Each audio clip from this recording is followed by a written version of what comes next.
Hello everyone, it's me Nostalgia, and today I'm going to be reviewing the new Slowthai album, TYRON. It always rains when it's sunny. Never have too much money, always had a bumney. You will always be chubby if you suck in your tummy when you're staring at the mirror. Slowthai is easily one of the most eccentric and exciting rappers to come out of the UK in recent years, and certainly one of the most successful in forging an audience for himself worldwide. His debut, Nothing Great About Britain, impressed many, myself included, with its brilliant songwriting, captivating production, and Slowthai's impassioned and rebellious attitude. And since the release of that album, he's continued to impress with an eclectic array of collaborations from the likes of Brockhampton, Denzel Curry, Gorillaz, and Disclosure, just to name a few.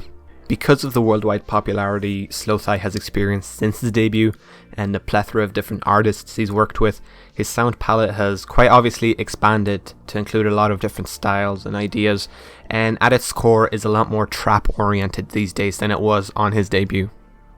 But still, his sophomore album TYRON is not a massive deviation from the sound one would come to expect from Slowthai, but overall it's certainly a more somber, intimate and honest project, something which the decision to self-title it after his own real name definitely echoes. On TYRON, Slowthai again proves that there's a place for music that's both gritty and streetwise, yet compassionate and personal.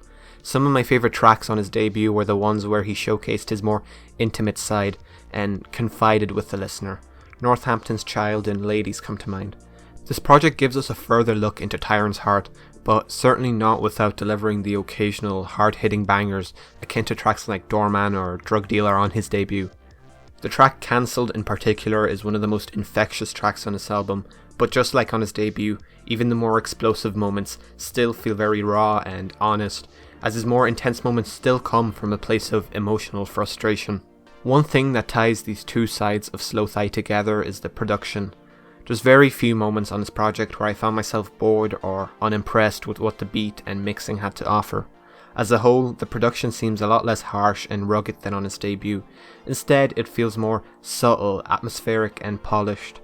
Obviously, this doesn't make it neither better nor worse by default, but the direction this album goes in production-wise is generally matched very well by TYRON's performances, by the themes explored in his songwriting, and also by the assortment of features throughout. The album itself almost feels like it's split into two parts, a more hard-hitting and wild first half and a more somber and melancholic second part, both of which are equally engaging. So overall, do I think it's better than his debut? I don't think so personally, but there's no doubt to me that both records are fantastic. TYRON is another big artistic statement from Slowthai and an album that certainly puts his more sensitive and somber side in the limelight. And with that being said, I'm going to give this album a light 8 out of 10. Thank you guys so much for watching. If you enjoyed this video, please like it, please subscribe, and please let me know if you like this album, what you think of it. Do you think it's better than its debut? Just let me know in the comments. I'd love to hear your opinion and your feedback on this album, as well as on the review. And as always, my Rate Your Music and Album of the Year pages are down in the description below, as well as the link to my podcast, the Taped Podcast. Anyways, I hope you enjoyed this video. Peace.